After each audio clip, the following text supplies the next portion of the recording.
المبعوث رحمة للعالمين بعثه الله شاهدا ومبشرا ونذيرا وداعيا إلى الله بإذنه وسراجا منيرا. My beloved brothers and sisters, Assalamu alaikum wa rahmatullahi wa barakatuh. We want to get straight into it, inshaAllah ta'ala. Continue off from where we started yesterday. Alhamdulillah, we took quite a bit. Let me ask some of you brothers and sisters who attended yesterday to give me some benefits from yesterday's class.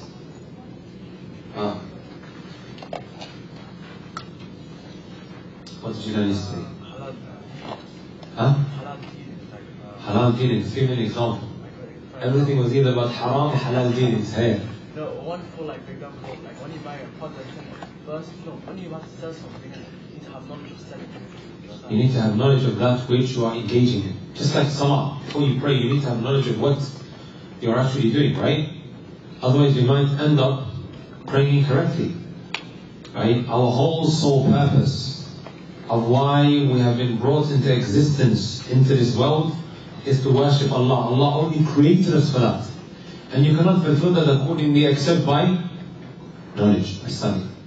I will mention that there is some of knowledge that everybody must know, which is like salah, tahara, fasting, the month of Ramadan. Everybody here fasts in the month of Ramadan. And there is some knowledge, brothers and sisters, that is not mandatory upon you up until you directly engage in it. Like Hajj. I'm not going to tell you all to start learning about Hajj now, when you may be the age of 20, 21. Most likely you don't have 6,000, 7,000 pounds in the bank. No. However, when the time arrives, and it has now become mandatory, compulsory upon you, it is upon you to know before you do that act. Likewise, when it comes to La ilaha illallah, when a revert, right, before he becomes a Muslim, we explain to him what La ilaha illallah means, right? What is the first condition of La ilaha illallah?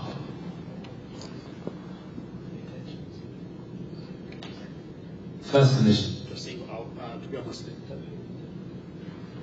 The first condition of La ilaha illallah, al-ilmu wal-yaqeen wal-qabulu wal-inqiyadu fadri ma aqulu wal-sidq wal-ikhlas wal-mahabba waffaqaka Allahu lima ahabba. He has to have knowledge of the kalima. Allah says in the Quran, فَاعْلَمْ إيش أنه لا إله إلا الله. فَاعْلَمْ أنه لا إله إلا الله. Have knowledge, have ilm, that He, Allah subhanahu wa ta'ala, right, has the right to be worshipped in truth. Right? Does that make sense? You have to have knowledge of the kalima. If I'm saying La ilaha illallah, and then tomorrow I start committing that which is going to nullify my La ilaha illallah, what's the benefit? Like some people, they go to the grave. Some people, they go to the grave and they invoke a righteous man. When I was in Medina, every now and again when we go past the Prophet ﷺ's grave, there are people standing there like that. And then when you say to him, Akhi brother, don't do this. This is something that will take you out of the fold of Islam. This is shirk billah. When you pray to Allah, right? What happens if you pray to other than Allah? Shirk billah. Does that make sense? Likewise now, dua. Dua is what? It's an ibadah, it's an act of worship. If you agree now that I can't pray to other than Allah because it's an ibadah, right? It's an act of worship. Would you agree also that you can't make dua to other than Allah? Tfaddal ya akhwa. No, over there. Or in the other room, tfaddal. I don't bite. You can come stay here. Tfaddal. Does that make sense, my brothers and my sisters? You must have knowledge of what you embark upon, of what you go forth in doing. Right? Al-ilm. In whatever we go forth in doing. So buying and selling falls under which category? Like the salat or like the hajj? When we talk about that which one must learn about. It's like the hajj, right? Up until you start having business deals. Up until you start having a lot of these online transactions. Many youngsters are directly involved in. Does that make sense? You must know that which you are dealing with. Right. We reached line number 11. Yesterday we took 10 lines of poetry. He says here, وَقَصْدُنَا بِجَائِزِ التَّصَرُّفِ حُرٌّ رَشِيدٌ صِفْهُ بِالْمُكَلَّفِ. We touched on this yesterday. You know how we talked about the aqid? Who's the aqid? The seller and the buyer. The buyer and the seller. The bayi' wal mushtari. The first pillar from the pillars of buying and selling is what, brothers and sisters? The aqid, who is the buyer and the seller. Right? And the buyer and the seller, my brothers and my sisters, cannot be any type of individual. What did we mention yesterday? Slave. Who cannot be someone who's considered an aqid? Someone who hasn't reached the age of discretion or the age of puberty. He is not allowed to buy and sell. Is it like that unrestrictedly ala itlaqiha? Or did we make an exemption? Exemptions. What was the exemption? The sustenance, maybe he's going to school and buy it. Something very small. Right? Something very small that he's buying, something extremely cheap. Sometimes you give your little brother some change to go and buy an ice cream, 50 pence, £1. You can't do that? لا بأس, ما في إشكال. Right? So anyways, there were 3 conditions that the aqid needs to meet before he is allowed to administer his own wealth. Right? 3 conditions. What was the first condition? He has to be a free man. Al-hur. He has to be what? A free man. A slave cannot administer that which is in his possession. The wealth that he possesses is owned by who? His master. Right. Second condition is what? To own it. Rushd.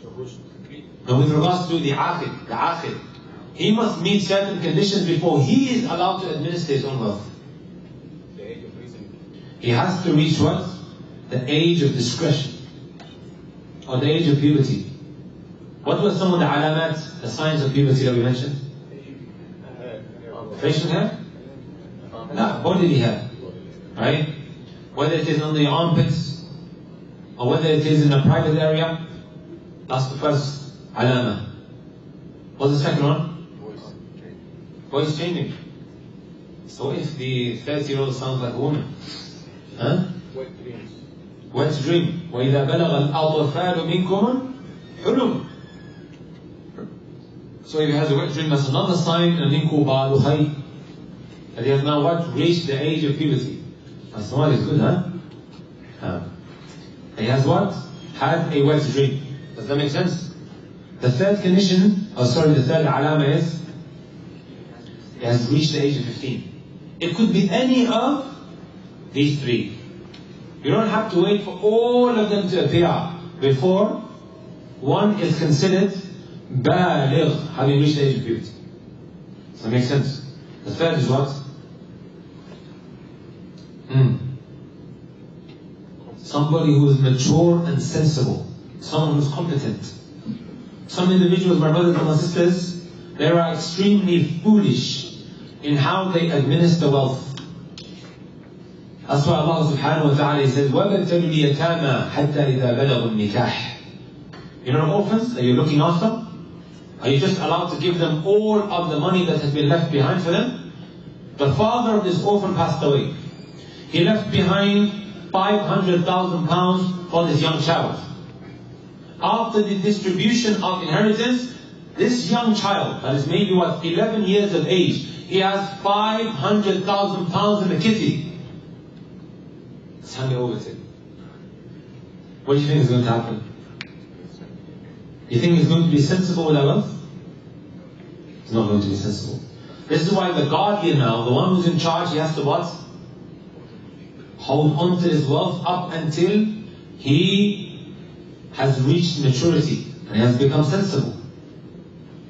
Does that make sense? Someone who's competent, who is not just going to be foolish with this wealth that he has what?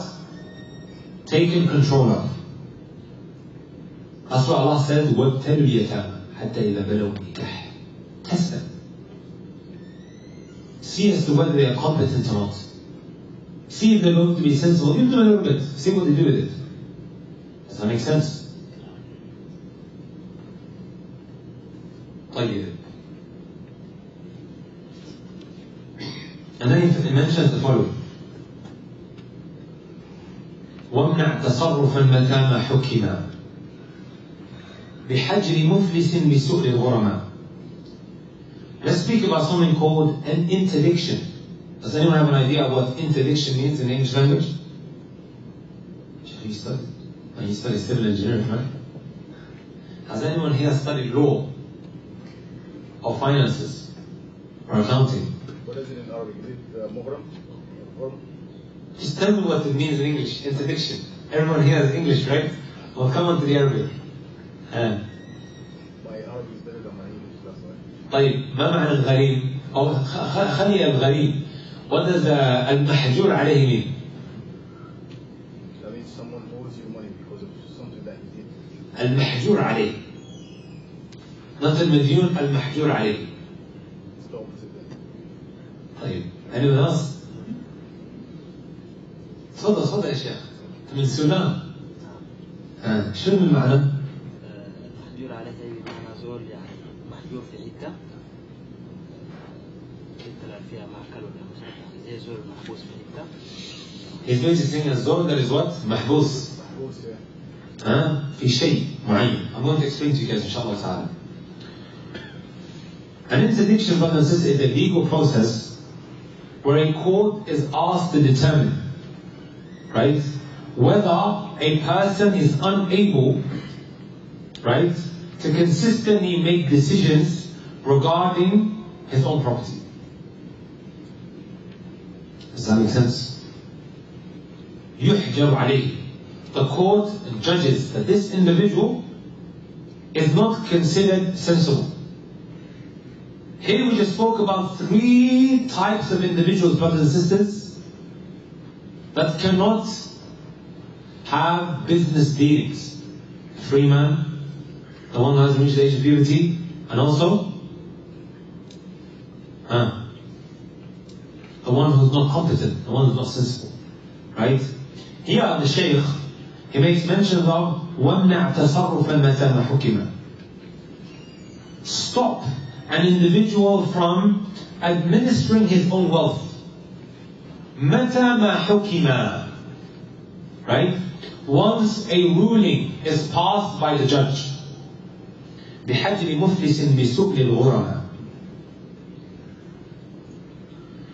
Brothers and sisters, everyone write this down. One is prevented from administrating his own wealth due to 2 reasons.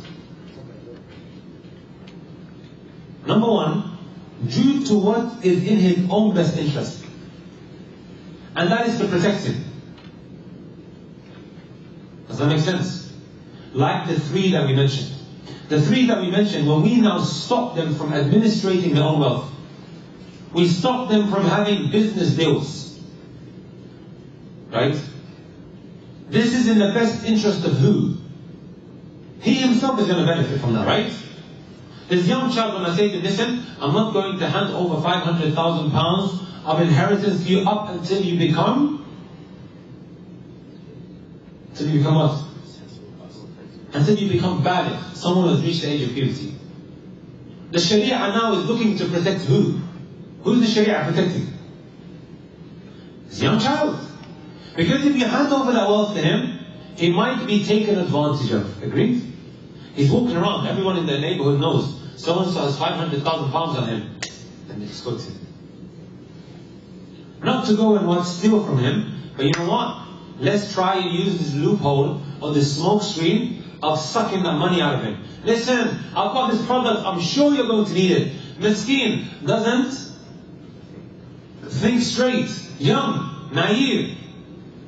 And then he beautifies to him, oh, you know what, this is a car that's like this and like that. Young child, he's not able to distinguish between what holds value and what is precious and what is not. Or some guy who wants to take advantage of him takes him to the gold shop because, oh, you're going to need all this gold. While him and the shopkeeper are planning to just suck him out of his money. He basically gets ripped off. So the Sharia now is saying, hold this money back from that individual. In order to protect who? To protect me? Or to protect this child? To protect this child. Likewise, brothers and sisters, this man, or should I say this boy, who still hasn't reached the age of competency. He hasn't become competent. He hasn't become sensible yet. Right? The Sharia is protecting him. The Sharia wants this young child only to spend his money accordingly after becoming sensible. I'm sure all of us have been immature at times, right, in our lives, where we did very, what they call stupid things, wishing that we didn't. So look how wise the Sharia, the legislator is, brothers and sisters. Right? Not everything that we are withheld from, right, is always the Sharia trying to make it difficult. La. Right. So the first one that we mentioned, my brothers and my sisters, one is prevented from administrating his own wealth, right, due to two reasons. The first reason is what? Due to the best interest of this individual in order to protect him, and they are the three that we already made mention of. The slave, the one who hasn't reached the age of puberty, and also the one who hasn't reached the age of being competent.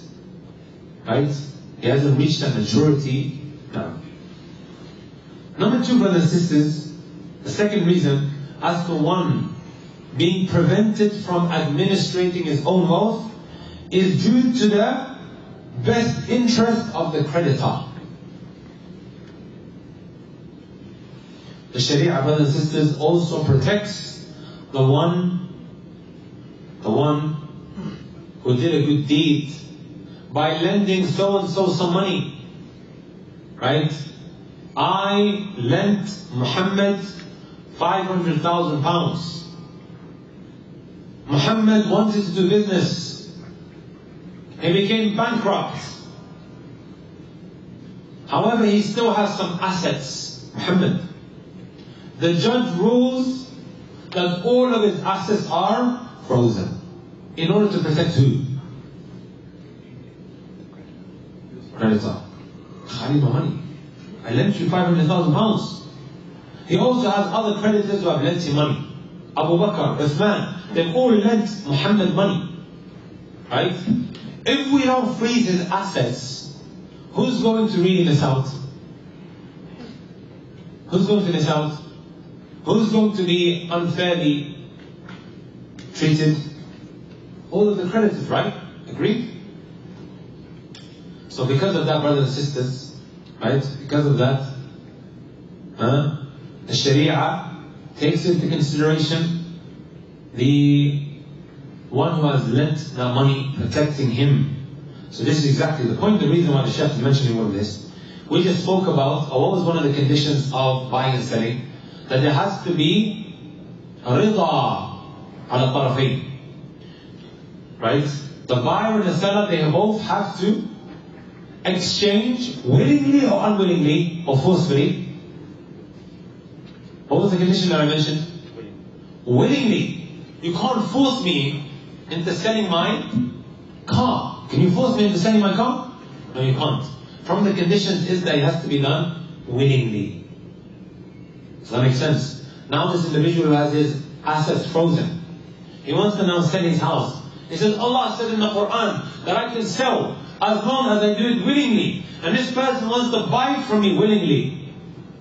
Now, we have another exemption here. What is this exemption? If the judge rules that his assets are frozen in order to pay back the creditor. In that case, my beloved brothers and sisters, you can't tell me I want to sell my stuff willingly.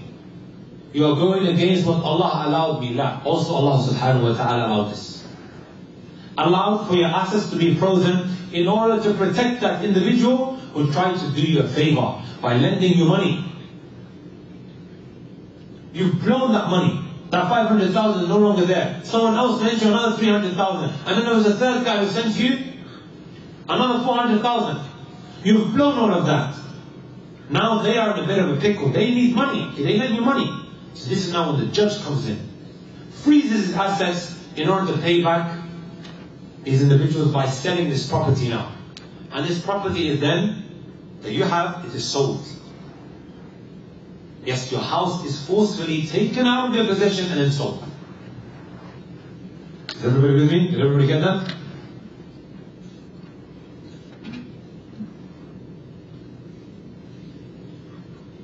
So the gharim is the one who lends the money. Ghurama is the plural for gharim. The creditors who are now asking for the money that they lent to you. طيب. The next line of poetry says وتثبت الشفعة للذي باع شريكه نصيبه المشاع. طيب.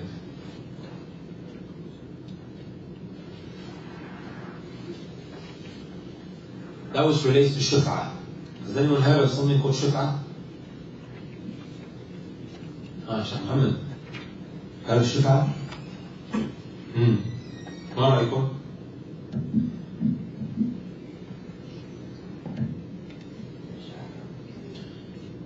Let me give you guys an example, right? In English they call it preemption. Preemption. For those who know English,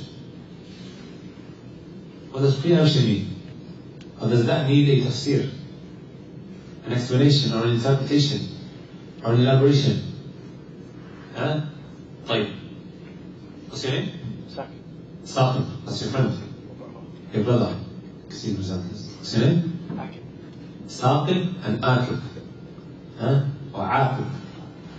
Saqib and Aqib. طيب. Saqib and Aqib. They are walking past a lettings agent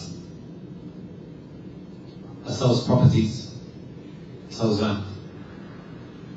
They walk in and they are given an offer that is too good to turn down. You have this land on Broad Street, £500,000. And in reality it's worth what? Over $1 million. It's an offer too good to turn down, صح? طيب.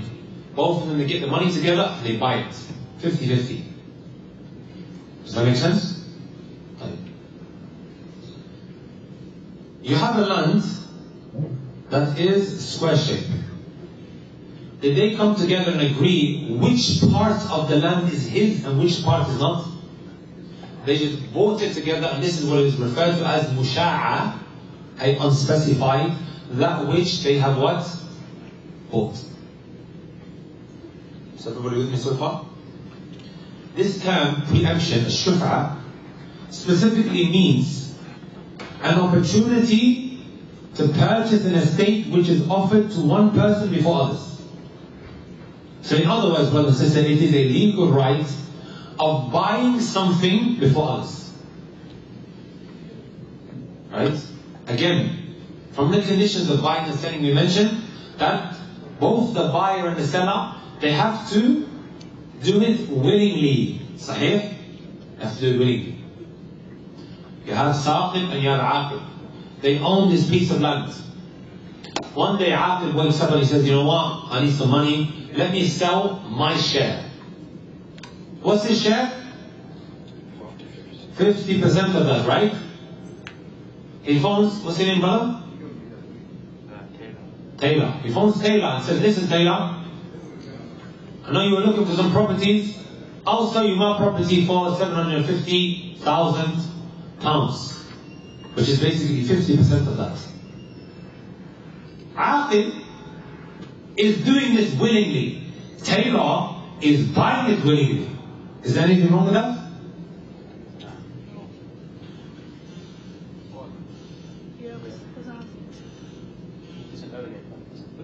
No, but he's only giving his half.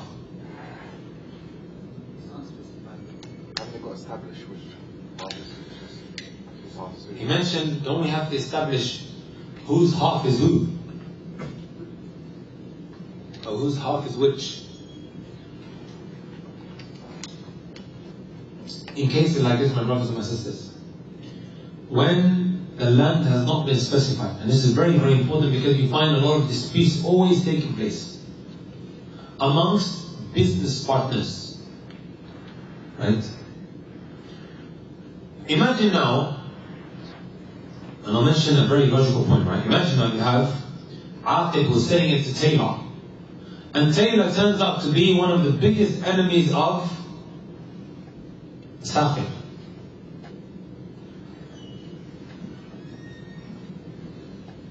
Saqib used to go to sleep peacefully. Every night to go to sleep peacefully, not worrying about his business dealings, his land and so on and so forth. And now he's come to know that one of his worst nightmares, his biggest enemies has become what? His business partner. What do you think? Is that fair?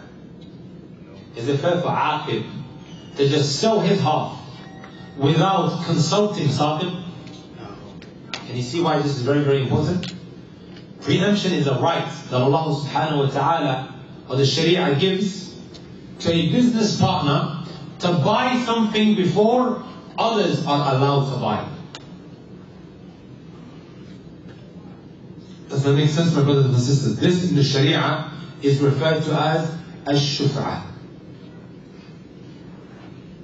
Messenger sallallahu alayhi wa sallam gave the right of shuf'ah في كل ما لم يقسم, in everything that has not been specified.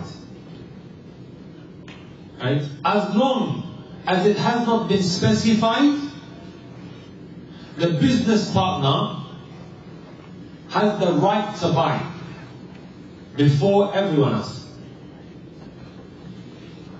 Like the example that I gave, they bought a piece of land and they didn't specify exactly which part is Aqib's and which part is Saqib's. This is what is known as musha'a, unspecified. Does that make sense? Saqib must be consulted by Aqib before he sells it. Again, look how the Sharia, right, tries to protect business partners from future clashes and problems. Saqib fought with Taylor a couple of weeks ago. They hate one another. Sorry, Taylor, making you guys look like the bad people. They fought and they bashed heads with one another. And now Aqib is just going to sell it to Taylor? So then you have Taylor and also Saqib having dealings with one another? This is when Saqib has a preemption, a shuf'ah, meaning the right to buy before anyone else. So what happens here? We're still not done yet. Aqib consults Saqib and he says, listen Saqib, I want to get rid of my half. I want to get rid of my half of the land. You guys with me? Saqib says, oh no, I can't now. Then you can't? In that case, if he doesn't have the funds ready, doesn't buy it imminently, he can go and sell it to whoever he wants. Like I said, he must consult his brother Saqib. He has to make sure that Saqib is made aware that he is about to sell his half. If he doesn't, this bay', even if it is done willingly, which is one of the conditions of buying and selling, right? Al-rida. إِنَّمَا الْبَيْعُ عَنْ تَرَاضٍ. A transaction can only be what? Assembled if it's done willingly by both the buyer and the seller. However, even though it's happening willingly here, he must consult what? Saqib. Does that make sense, brothers and sisters? فَهَذَا لَا بُدَّ مِنْهُ. Messenger sallallahu alayhi wa sallam also said, فَإِذَا وَقَعَتِ الْحُدُودُ وَصُرِّفَتِ الطُّرُقُ فَلَا شُفْعَةَ. This is another important thing, right?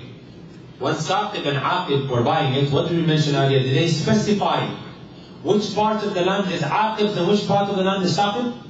No. What if now they agree? You have a land that is what? Square shape.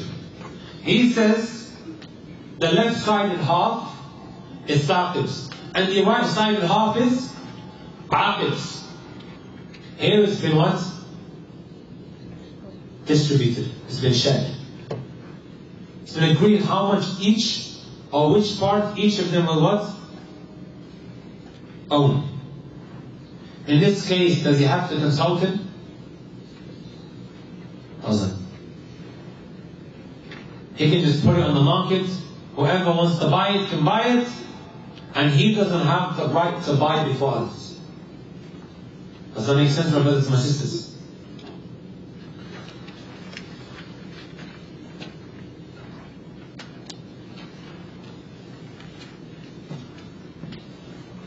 Likewise, if you have a business partner, shop that you own. A shop that you own. Will the same apply? Yes, it does. It applies in everything except what? You know, you have a house and you have a neighbor. Before you sell your house, you have to tell your neighbor who you're going to be selling it to. Do you have to consult him? According to the majority of the scholars, no. Yeah, you live on 45 Broad Street. 46 Broad Street is your neighbor. You want to sell your house. Do you have to give him the right to buy before everyone else? Or can you just go and put it on the market straight away? Put it on the market straight away. According to the majority of the scholars, khilaf al-Hanafiyya.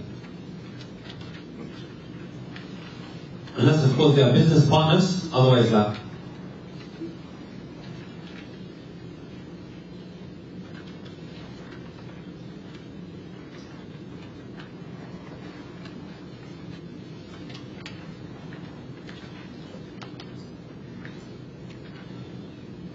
Okay.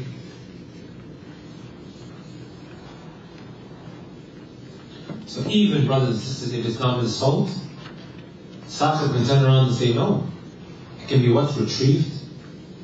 He then has the right to buy it off of that individual before it is handed over to anyone else. Jameel.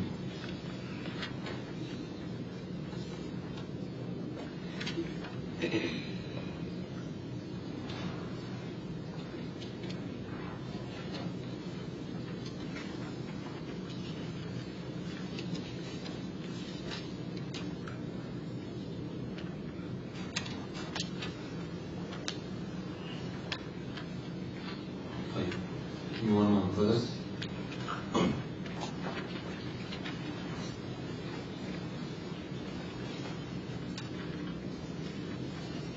Sorry, while Ustaz is we've got this questionnaire, inshallah. We're going to continue in just 1 second. The questionnaire that you've been given, you're going to fill them in, inshallah. At the end of the lecture, you will give them back, inshallah. Try to fill them in. They've got 2 sides. Pass the pen on, the pens that you've been given, so that others can fill them in. Barakallahu fiik. Hey brother, do it at the end because I need you guys to focus.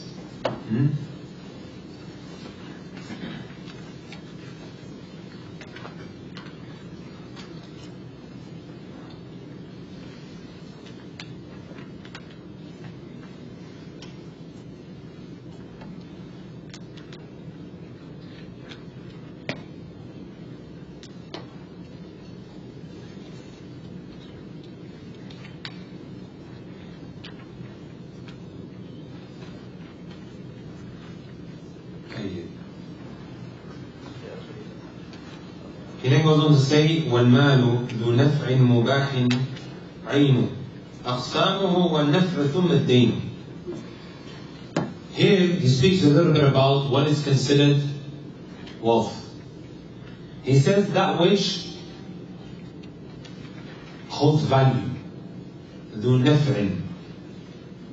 Right? Al-mal, when you look at wealth, in order for it to be considered fit to deal with, it has to be what? ذُو نَفْعٍ. That which carries value. Probably thinking to yourself, oh, this is what to do with anything. I'm going to explain, inshallah. ذُو نَفْعٍ مُبَاحٍ. It also has to be lawful, mubah for you to use, right? مُبَاحٍ عَيْنُ أَقْسَامًا. This is what? Of different types. This is of different types. That which falls under wealth can be considered different things. Like وَالنَّفْعِ, something that holds value. ثُمَّ الدَّيْنِ, also debt is a type of wealth that holds value. What does that mean, brothers and sisters? Let me give you guys an example.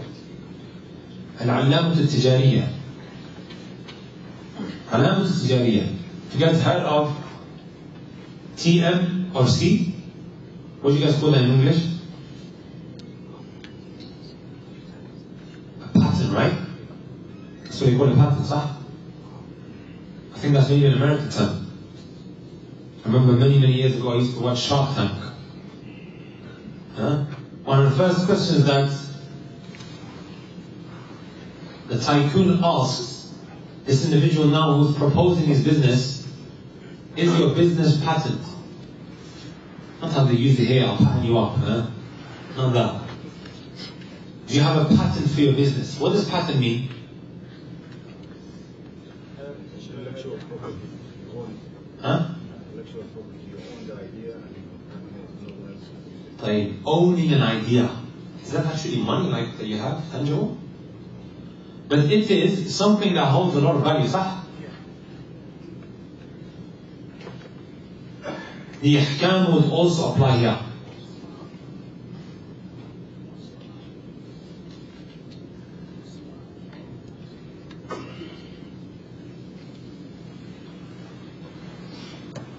Also, that which my brothers and my sisters holds value or is considered wealth is something that I have now sold you, which I am going to be handing over at a later date. Does that make sense? You've now passed £1,000 to me. I told you I'm going to give you that product in a week's time. Is there anything wrong with that? No, there isn't. Is there anything wrong with that? We've agreed I'm going to just give it to you, inshallah ta'ala. It's in Scotland in a moment. I'm going to drive down the car and I'll give it to you. You could buy it off me right now, give me the money. There's nothing wrong with that. Is there anything wrong with that? Jameel. So in essence, or in other words, brothers, he is saying what mal actually is. All of this, my brothers and sisters, is wealth that holds value. Right? The pattern of a particular idea. You came with this particular idea, otherwise someone else can go and copy you. And if they copy, you can sue them. Did you know that? There are certain ideas and certain business ideas that you come with, brothers and sisters, that is exclusive to you, providing that you what? Buy the patent, or you get the patent now. Exclusive, or TMC. These signs are what? Trademarks. Jameel.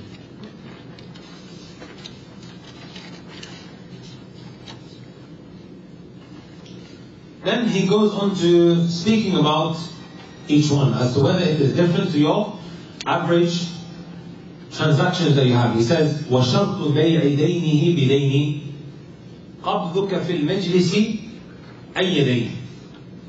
Pay attention, brothers and sisters, right? That which is referred to as selling debt with debt. Is that something that is allowed? I'll give you guys an example.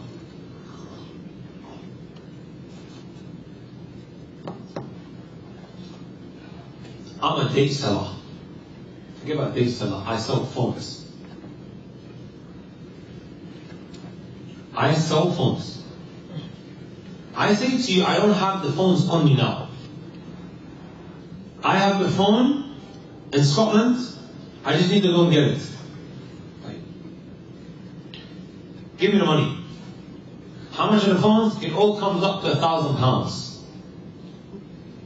Does that make sense? He checks his pockets and he realizes, oh, I don't have the £1,000 on me. Khalas, the transaction that goes ahead, it stands as assembled. It's been sold to you and I bought it. Is that something that is allowed? Yes. I'll mention it again, brothers and sisters. Pay attention to how I'm conceptualizing it. Right? I sell phones. But before we go into the surah, the average, or should I say, the basic dealing in order for this transaction to be assembled is for me to hand over the phone there and then, and for you to give me the money. This is how normally buying and selling takes place. Does that make sense? You need a phone, I need the money. I give you the phone and you give me the money. Done, dusted. Does that make sense? This is how you normally deal. This is a normal way of buying and selling. Agreed? محمد أنت معي؟ أنت معي؟ Are you guys with me? Jameel. However now, let's change up the conceptualization of this issue for a moment. You know how we mentioned earlier, both of them have that which is exchanged. He's got the money, he has the phone. The exchange has taken place. Is there anything wrong with that? Absolutely not. Like, second scenario. The seller says, I don't have the phones on me now. The phones are in Scotland. I will give it to you in a week's time. Right? Muhammad says to Abu Bakr, I'll give you the phones in a week's time. Abu Bakr says, no problem. Take the money. He's given him the £1,000. Is there anything wrong with that? No, absolutely nothing. Third scenario now. Muhammad says to Abu Bakr, the phones are in Scotland. I can't hand it over to you now. I'll give it to you in a week's time. So if you want to pay now, tfaddal, pay. Abu Bakr checks his pocket, he goes, I don't have it. I'll give it to you in 2 days' time.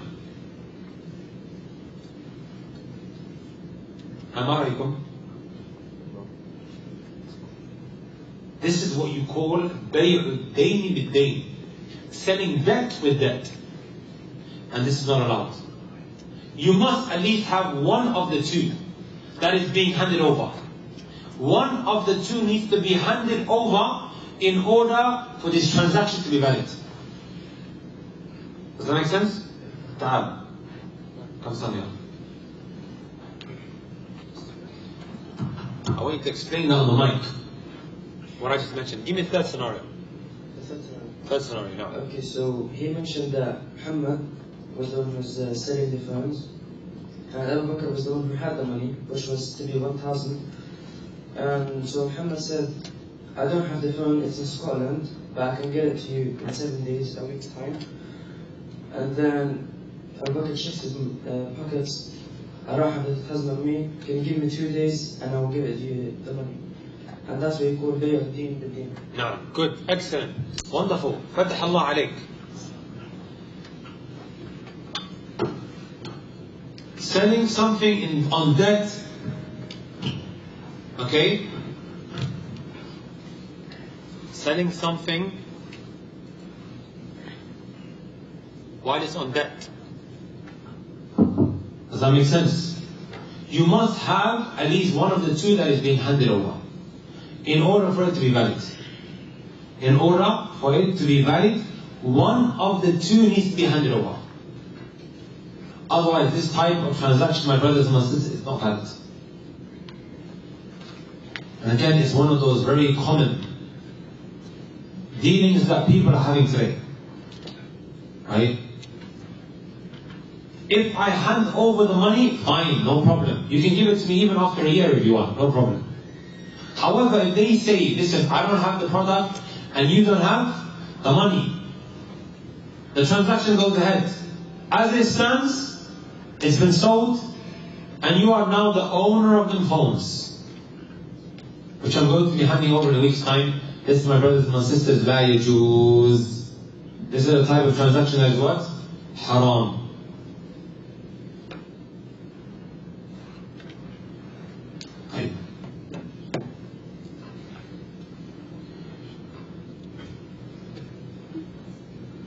Then he goes on to something else. بيع مبيع العين قبل القبض صح كذي الكتب وهذه الأرض.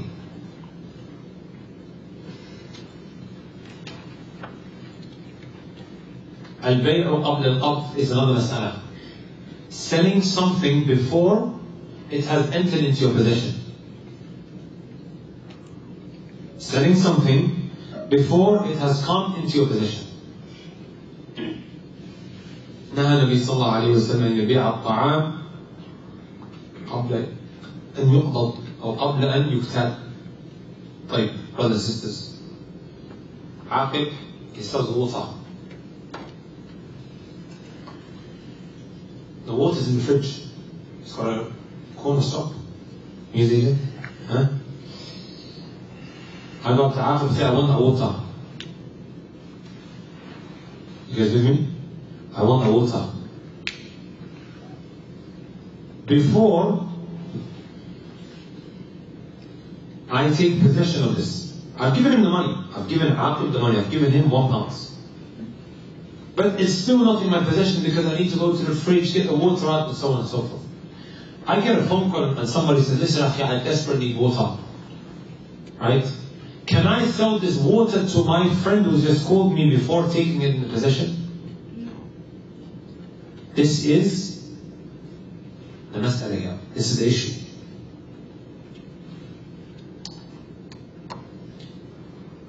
The scholars all agree that if it is ta'am, if it is food that is normally weighed, it must be weighed before you can sell it on. Does that make sense? Because the Messenger sallallahu alayhi wa sallam يباع الطعام قبل أن يكتال. Right? He prohibited that you sell food, يعني up until it's what? Weighed. Once it's weighed, خلاص, the fact that it's weighed, خلاص, it goes sell it on. Does that make sense? What about now? Everything other than food that is weighed. Product. This is also when this whole issue of drop shipping comes in. Selling something before it has entered into your possession. Right? It's a bit of a deep issue. However, according to the Hanabila, the scholars of the Hanbali Madhab, right? They say, as long as it's not something that is weighed, it can be what? Sold off. However, don't take what I'm saying and then you run with it, because a lot of these business transactions online, they have so many different strings attached to it. I'm not outrightly saying that drop shipping in its every form is what? Halal. I'm not saying that. However, I hope you guys understand the concept. Something that you bought which hasn't already come into your possession, you're still waiting for it to be delivered. But then you realize that the driver who's delivering your products is maybe what? In London at the moment. You get a phone call. Someone saying he wants to buy them clothes that the driver has. Can you sell it? Yes. قبل أن يقبض.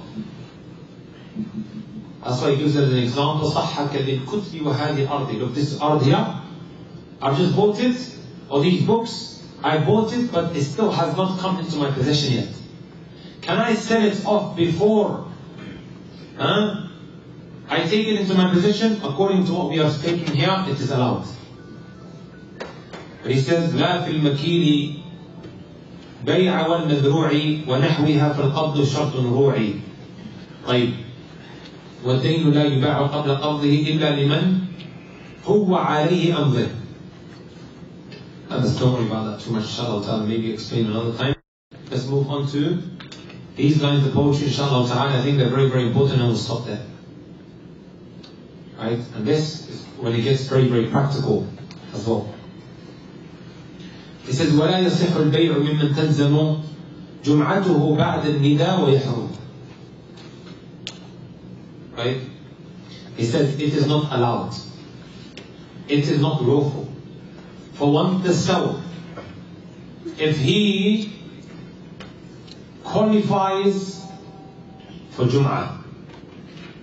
What does that mean? Do you qualify for Jum'ah? Is the Jum'ah obligatory upon you guys? Attending the Jum'ah prayer? So you qualify as a Jum'ah attendee. أليس كذلك? How many adhans are normally there for Jum'ah? What about here in this masjid? Do they have 2 or 1? Come on guys, you guys don't know what happens in your masjid?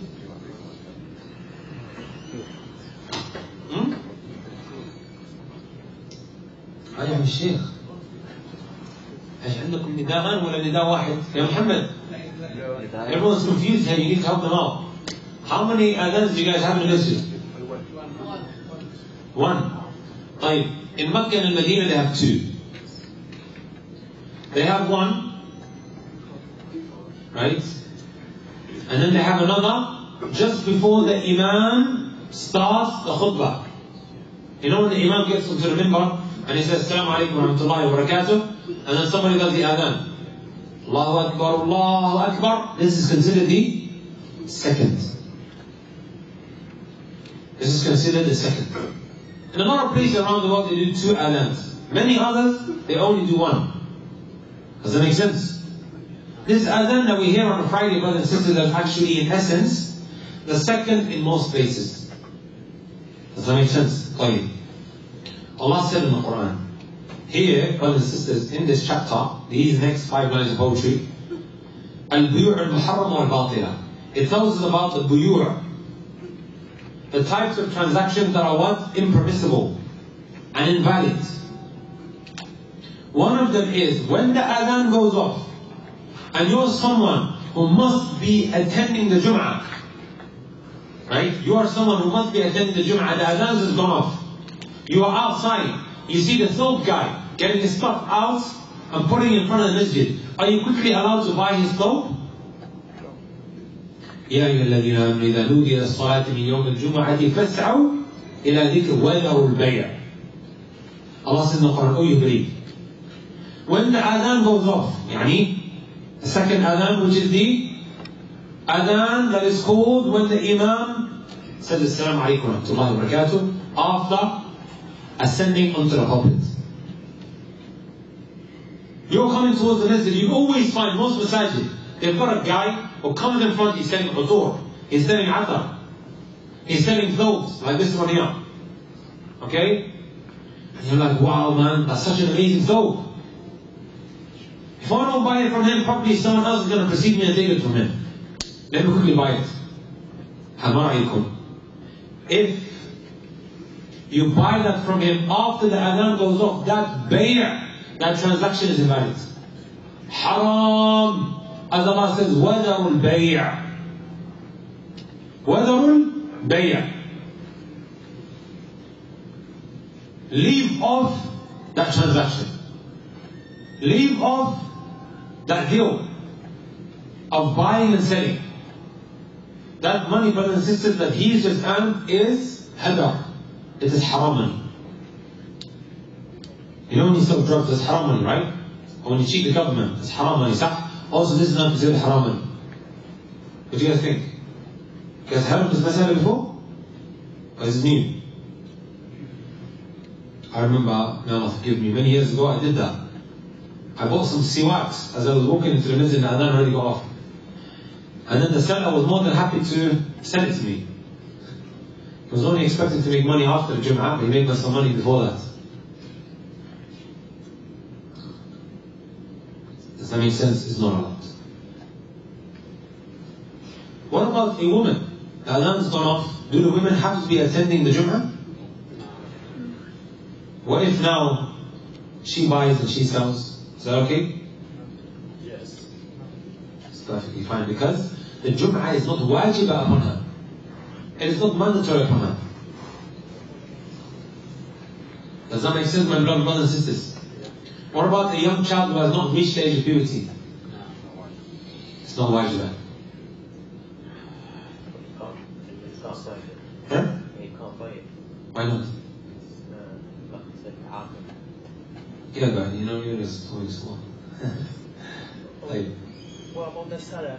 If Eh? he can sell, if he's staying before Juma, if he's adult, because obviously there's buyer and the seller. before the adhan, that's buying and selling has been told. If man sell to the woman or to the kid, he can still be selling. He's not allowed to sell and you're not allowed to buy. Exactly. Bay' completely. Yeah.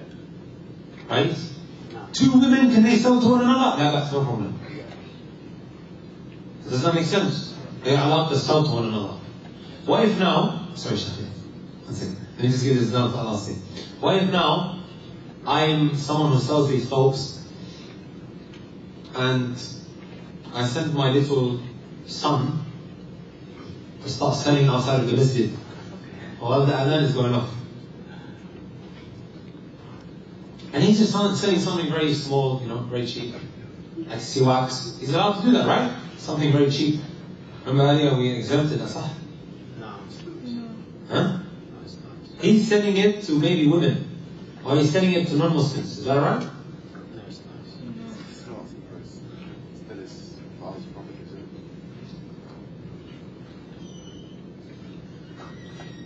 And what do you guys think? He's selling the masjid, also the masjid compound. Outside. Is it within the masjid compound? No, it's outside. Yeah, outside is fine. But isn't this now his dad's wealth? Huh?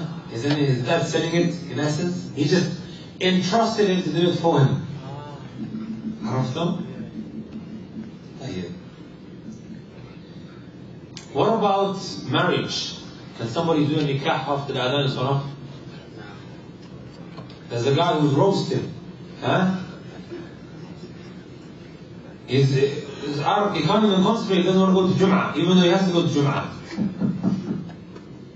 And then he's got the sheikh to his house, and then the sheikh is like, hurry up, brother. I've been waiting for the last hour. The adhan goes off. Can they do a nikah? He says it's allowed because this is not actually buying and selling. Likewise also when you have what?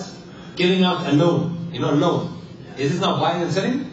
No. It's not. No riba. No, just a loan. I have to sign a contract, right? I'm lending you money, or you sign a contract. Can I give a contract off, or can I give out a loan and get the contract signed? After the adhan is gone off?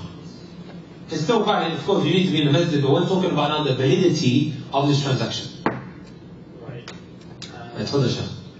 So sometimes it depends on, I'm just inquiring about this, because certain masajids, they have different times of adhan. For example, this one may be like half an hour later from the other one. So which other should I go for? The masjid that you're normally praying at. Okay. Masjid that you're normally praying at. Right. Generally speaking, there should only be one Jum'ah. Right? If it was in a Muslim country, I remember even in Yemen, there would be so many different masajid, but Jum'ah is only established in the big masjid. So all the small masajid, they would not have Jum'ahs. But of course, now you have tribal issues. Like in Leicester, you see a masjid, gets into a little bit of an issue, then decides to open a masjid 10 steps away. And then there's another masjid around the corner, and another masjid here, 7 masjid in the same area, everyone has their own Jum'ah times. What about this transaction that we normally do on the masjids for contribution for the masjids? Sometimes we find some brothers outside around within the time. When you come in, they give you the card machines to pay for contribute such a. Allah sallallahu alayhi wa sallam, he said, "Man massa al-hasa faqad lagha." Whoever touches, the stones, straightens it up. Because before they used to pray on stones and pebbles. They didn't have carpets. Just doing that, this person has one lagha. He reduces from his Jum'ah. How is the person walking around, the thing is just, it should be only done when they are entering into the masjid, and then after as well. After walking around is something that many masajid have taken leniency towards. Unless of course you are guarding the masjid, and you're giving khidmah to the Muslims in that sense, just sit. طيب. We're nearly done, brothers, huh? Number 2. وَبَيْعُ مَا يُعْسَرُ لِلْخَمَّارِ. I like this one. And I'm going to spend a little bit of time and give you guys practical examples. What do they call the one who makes the wine? They've got a name for him. Like the guy who works for Heineken. They've got a name for it. الذي يعصر. The alcohol winer or something? Huh? The brewer. Jameel. That's the one I was looking for. The guy who brews the wine. Here the Shaykh talks about وَبَيْعُ مَا يُعْسَرُ لِلْخَمَّانِ. Brothers and sisters, grapes. Is there anything wrong with me eating grapes? Halal, صح? Everybody here eats grapes. طيب, me now selling grapes to someone who's going to brew khamar, is that allowed?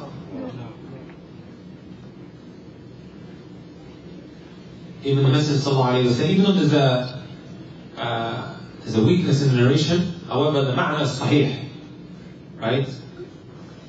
من حبس العنب أيام القطاف حتى يبيعه ممن يتخذه خمرا فلأن الذي فقد تقحم النار وشينا along the lines أو كما قال النبي صلى الله عليه وسلم.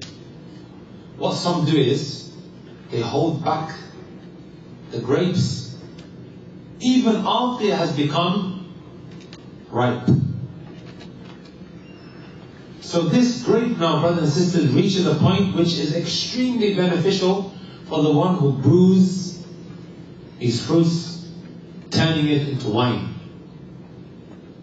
Sure, we've seen Cartoon Network, in the past where they get grapes and they turn it into wine and sahih. Everybody knows that. With these grapes, you can turn into wine. Am I now allowed to sell grapes? Am I allowed to sell grapes in my market or in my store? Yes, I can. However, am I now allowed to sell it to someone who I know is going to use it for haram? Allah says in the Quran, وَلَا تَعَاوَنُوا عَلَى الْإِثْمِ وَالْعُدْوَانِ. Do not cooperate in sin and evil. Let me give you guys a couple of examples, right? I have a lighter. I remember there was a time when my father had a grocery store. He had a butcher at the back, travel agency in the front, and he used to sell what? Basic accessories, right? That which you would find in a grocery store. And we had people always walking in, selling, wanting to buy a lighter. Also, we had a barber right next to the grocery store. And the barber would always love to buy from us, because we used to bring it from Saudi Arabia, the razor. We had a very sharp type of razor that was extremely effective. Let's use a lighter as an example. Somebody walks in and he wants to buy a lighter. Am I allowed to sell a lighter? Yes. Yeah. 3 scenarios, brothers and sisters. And I want everybody to write this down, because this is one of the most common situations you find yourself in. The base ruling of selling this lighter is that it is allowed. However, we have these 3 scenarios. When can I sell it, when can I not? If somebody walks in and he's thinking of cigarettes, it is very likely that he's going to buy this lighter from me in order to do haram. Am I allowed to sell it in? No, I'm not. And that is when there is a clear indicator, qarina, that this individual now is going to use it for haram. It's pretty clear. The guy smells of cigarettes. I can't say 110% he's going to use it for that, but it's very likely because of the state that he's in. Number 2, brothers and sisters, a jilbabi walks in. She's wearing hijab. She's not wearing niqab. And then she said, Ya Muhammad, give me a lighter. This jilbab is going to take the lighter and start smoking a fag. What's the likelihood that she will be using it for haram? Or for incense, like stuff like this, cooking. Cooking, bukhor at home. It's benefit of that. Yes. Here it's very, very highly unlikely that she's going to use it for haram. So can I sell it there? Third scenario. Somebody walks in and I just can't tell what he's going to use it for. He's not thinking of cigarettes. And he's not like, of course, that jilbabi who's wearing a hijab. Very likely, highly unlikely she's going to be using it for that. You can't tell at all. Are you allowed to sell it to him? Yes. Al-Asl, the base ruling is that you can sell it to him until proven otherwise. Does that make sense? And of course, you have to take into consideration a law of discrimination. I remember having a discussion with my father. He was like, especially in today's day and age, if you discriminate, before you know it, you might receive a letter from the local court looking to prosecute you for discrimination. So you have to take that into consideration as well. What do you want that? So what about if you're selling it online? I want to come to that. Right? Let me give you guys another example. MP3s. Selling MP3. Or selling headphones. Ooh. They don't call them MP3 anymore. Forget about MP3. You got our AirPods. AirPods. ما رأيكم؟ Really done with you brothers, yeah? ما رأيكم? Again, the 3 scenarios apply. If somebody's walking in, he's walking in like that.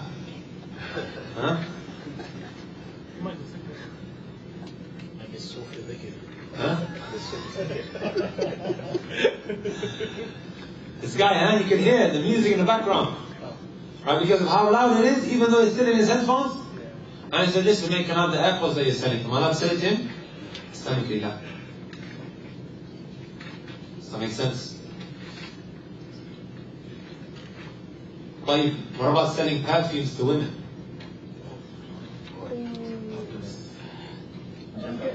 Same, to be rude. If you smell like perfume in public place, I think then you shouldn't.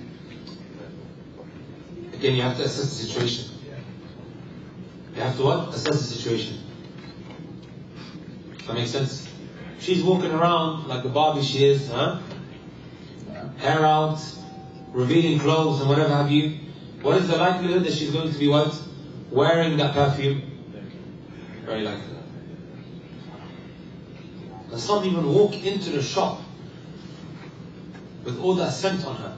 And we know that a woman cannot walk outside of the house. As the Messenger sallallahu alayhi wa sallam said, لا تمنعوا إماء الله مساجد الله إذا استأذنكم إليها.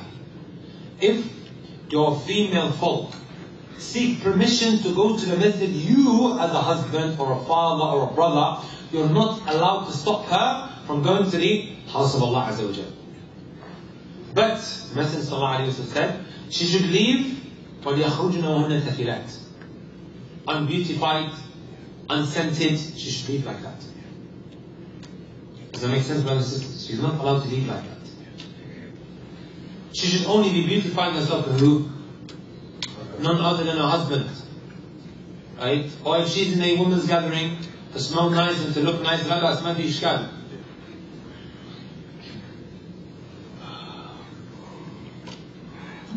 طيب, a very common question is, I'm a hairstylist, I'm a hairdresser. I have sisters coming to me, they want their hair done. Or they want henna done. Let's speak about the hairdresser. Some women who are hijabis genuinely want to get their hair done because they want to look nice in front of their husbands. However, a woman walks in and she's what? Wearing revealing clothes. Right, her hair is out. When you do her hair, what's she going to be doing, brothers? Walking outside with the sah. The qaida is, the principle is, وَلَا تَعَاوُنَ عَلَى الْإِثْمِ وَالْعُدْوَانِ. Do not aid in sin and evil. And of course, I'm not saying that you should slam the door, shut in her face. You know, I'm trying to be soft and gentle. I can't make up excuses. Try to subtly make her understand. Likewise, the example that is normally used also is selling cups, glass, to a pub owner. Even though the base ruling is I can sell it, it's fine. Sah? Let me tell you guys about one time I was working for Talk Talk. Have you guys heard of Talk Talk? Talk Talk. There's no Talk Talk? What is Talk Talk?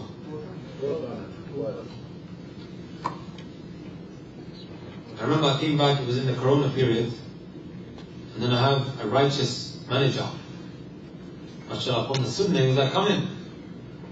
Because at a time when there was no jobs, all the masajid were locked. I remember my dad sat me down when I came back from Medina, it was in the Corona period. He was like, listen, whatever money you have, hold on to it. Because these kuffar are about to eat one another.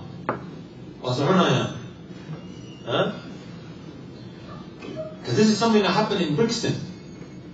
I think in the 1950s, because they didn't have finance or they didn't have money, they started eating one another. They even done this, I think, in Alabama, America. When there was an earthquake, started actually feeding one another.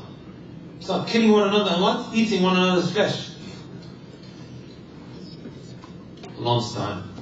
So my dad was like, listen, whatever money you have. And then alhamdulillah, I went to make dua and Allah Azza wa Jal granted me a job. Brother just said, listen, you know what? Just walking where everybody has to go through Indeed. They have to take interviews. They have to pass the exam. He was like, listen, just walk in. Like a week in, it didn't even, subhanAllah, occur to me when I got onto the phones. Right? This is after being trained to sell internet packages, phone packages, and TV packages. So after a week, it's just like the penny dropped.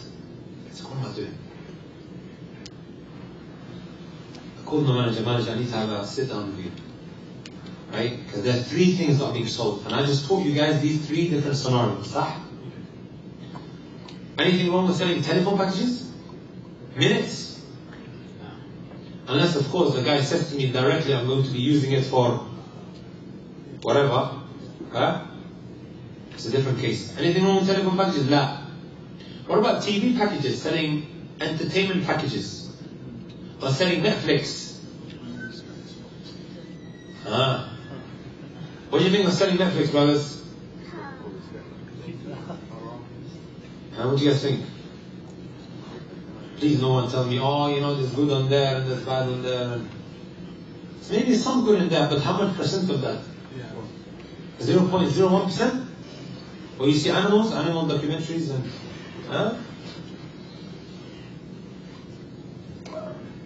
So I'll tell you guys what happened. And then you have also the third, which is the internet package. And what about internet now? So a bit of a difficult one, right? I sat down with the manager and I said to him, listen,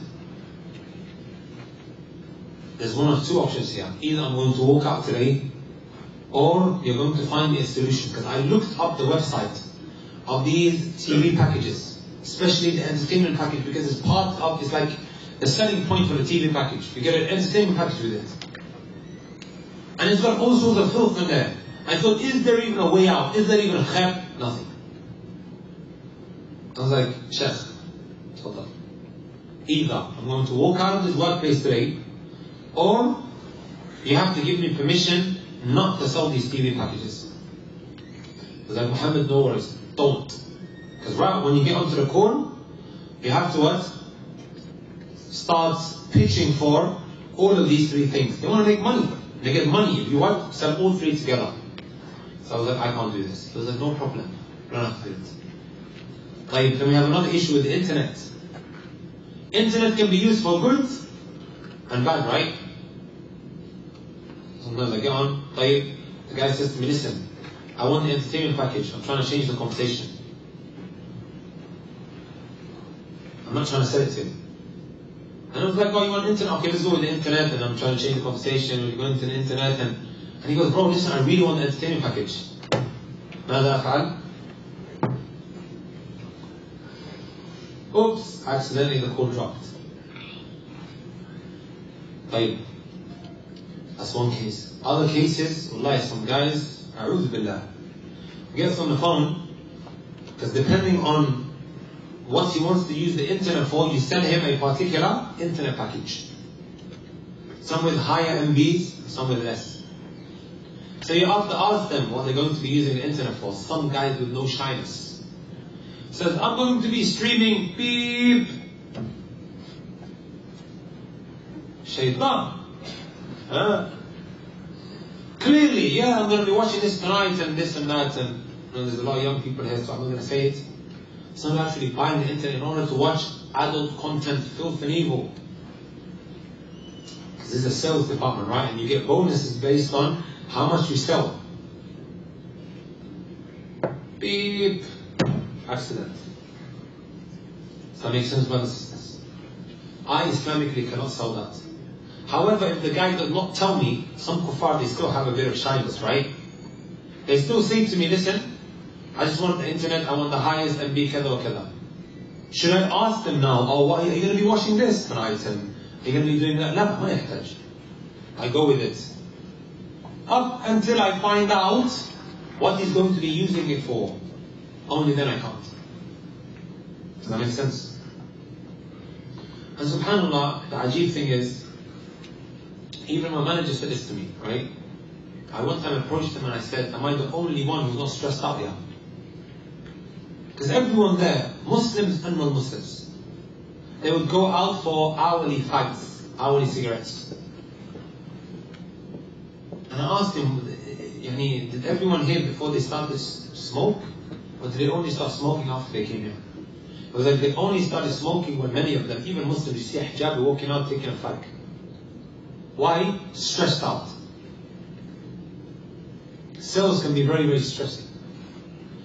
And subhanAllah, after I made that decision, brothers and sisters, and I'll share this with you guys, every couple of weeks they would have incentives. You guys know what incentives are?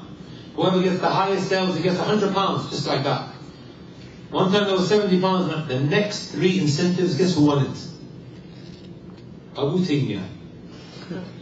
And does not have previous sales experience. Wallah, I honestly believe it was because of Allah. Because of me leading up for the sake of Allah. Right? Because here I have to sell TV packages. And sometimes I hang up. And by the way guys, you're not allowed to do it. But even, we have some sort of in-house agreement with my manager. Make sure you cut that out of the video. I don't want to get into trouble. Before that, لا بأس مشي الحال. Act like accident, oops. Even though I would miss out on sales, which would be affecting my bonus, but subhanAllah, Allah Azza wa Jalla will give me more. What was the hadith I mentioned yesterday? You don't leave something for the sake of Allah except Allah gives you? That which is better. Does that make sense?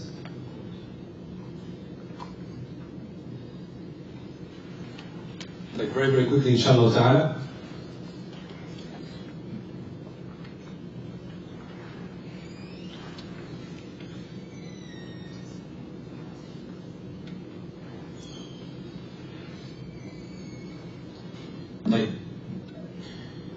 Here the Shaykh goes on to say, also that which is impermissible is al-bay'u li-thimari, or qabla as-salahi al-bay'u li-thimari.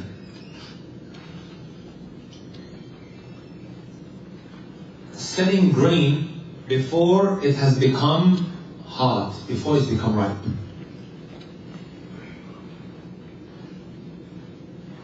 Does that make sense, brothers and sisters?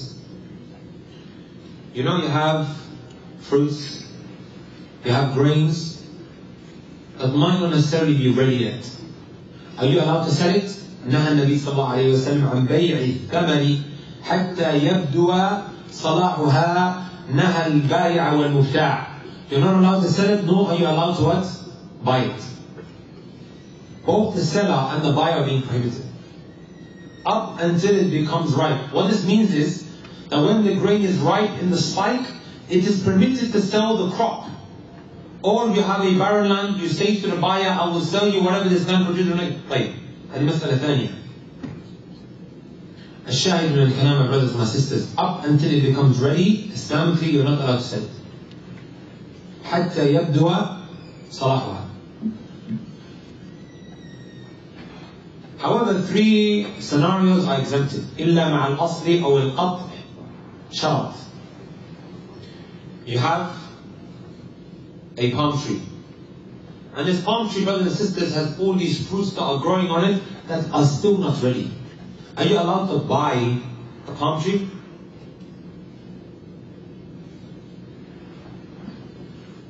You are allowed to buy it. And that is because you are buying the root of this tree. Buying the palm tree. Even if there is fruits that are not ready, it is allowed in this case because you are buying the asal. You are buying the asal. However, individually, buying this pineapple or buying this fruit that is not ready, it's not allowed. Or, second scenario that is exempted, أو القطع شرط.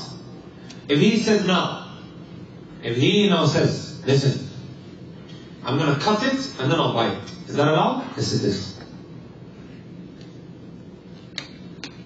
I'm going to cut it and then I'm going to Right? For him to say, listen, I'm going to buy these fruits that are not ready, however I'm going to come back when it's ready, then I'll take it. That's not allowed. This is what we said is prohibited. However, if he says there and I'm going to cut it off, take it even if it's not ready, because you might ask yourself the question, what is he going to do with fruits that are not ready? People, they give it to their sheep. That's the second scenario. ثالثا لمالك الأصل فقط. Right? I just sold it now to Muhammad. Right? And then Muhammad wants to sell it back and I change my mind. Right? Can I buy these fruits that are not ready from him? Yes, I can. Because أنا مالك الأصل. If you didn't understand that, don't worry too much about it, inshallah ta'ala. This is very irrelevant to a lot of us. And he says, وَيَحْرُمُ الرِّبَى وَبَيْعُ الْغَرَرِ وَأَخْذُ مَالٍ دُونَ حَقٍ قَدْ دُرِي. He says it is haram when it comes to three things, and we made mention of this yesterday. The root causes of haram elements in a transaction is what? Three things. Who can give it to me? Tafadhal. Ambiguity. Gharar. Good. Riba. Jameel. Taking somebody's wealth unjustly. Let me quickly just scratch the surface of riba. Riba is of two types. Right? Riba diyun wa riba al-buyu'. Riba in loans. And riba in transactions. And the riba in transactions of two types. Riba al-nasi' or riba al-fadl. Let's put that aside for a moment. Okay? First two is what? Riba diyun wa riba al-buyu'. Riba in loans. The Messenger sallallahu alayhi wa sallam, he said,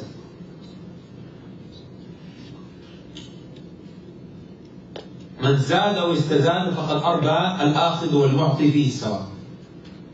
Whoever gives and whoever takes for more. Whoever gives for more, whoever takes for more. This person has fallen into riba. The one giving and the one taking, they are the same. Brothers and sisters, if you need money, you come to me and you say, Muhammad, help me out, I need 10,000 pounds. I say to you, I won't give you the 10,000 pounds unless you give me 12,000 back. Is that allowed? This is what? Interest, right? That's what they call interest. Is this something that is pleasing to Allah Azza wa Jalla? It is from the worst of sins. It is from the worst of sins. Mortgage falls under this as well. Right? Taking a house on mortgage. Ask for a loan and then you end up paying double back or triple back. Look how oppressive this is. They literally take advantage. You die, you enter into your grave while you are waging a war with Allah. Allah said in the Quran, can you tell me if there's any other sin in the Quran that has this kind of wa'id, that this kind of punishment? يا الذين آمنوا اتقوا الله وذروا ما بقي من الربا إن كنتم مؤمنين فإن لم تفعلوا فأذنوا بحرب من الله ورسوله. If you don't stop, then you have started a war with Allah. You have started a war with Allah. Quickly before we move on, right? Have you ever thought about as to why an individual might go to the bank to take a huge loan to buy a house? Have you guys ever thought about what may be the causes? What I'm about to tell you may shock a lot of you. Or maybe a car on haram finance. You know what the reason is? Maybe because he didn't lower his gaze. What do you guys think? Maybe because he didn't lower his gaze, he has now gone to the bank and taken a loan which has triggered a war with Allah. Who can tell me how?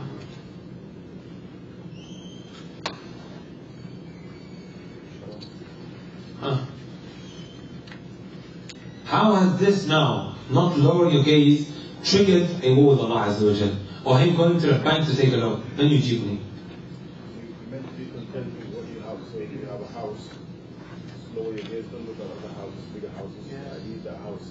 Fatah Allah alayk. I have a thousand. Jazakallah khair. When you're walking around gazing at the glitters and the glamours of this world, what does that do to your heart? It causes this intensifying desire in your heart to acquire it. What if you can't acquire it? What do you do?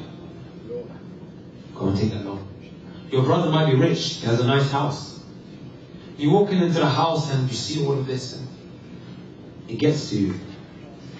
Because he didn't lower his gaze, and this is exactly what Allah instructed His Prophet. What did He say to him? وَلَا تَمُدَّنَّ عَيْنَيْكَ إِلَى مَا مَتَّعْنَا بِهِ أَزْوَاجًا مِّنْهُمْ زَهْرَةَ الْحَيَاةِ الدُّنْيَا وَالدُّنْيَا لِنَفْتِنَهُمْ فِيهِ. Ya Muhammad sallallahu alayhi wa sallam, do not gaze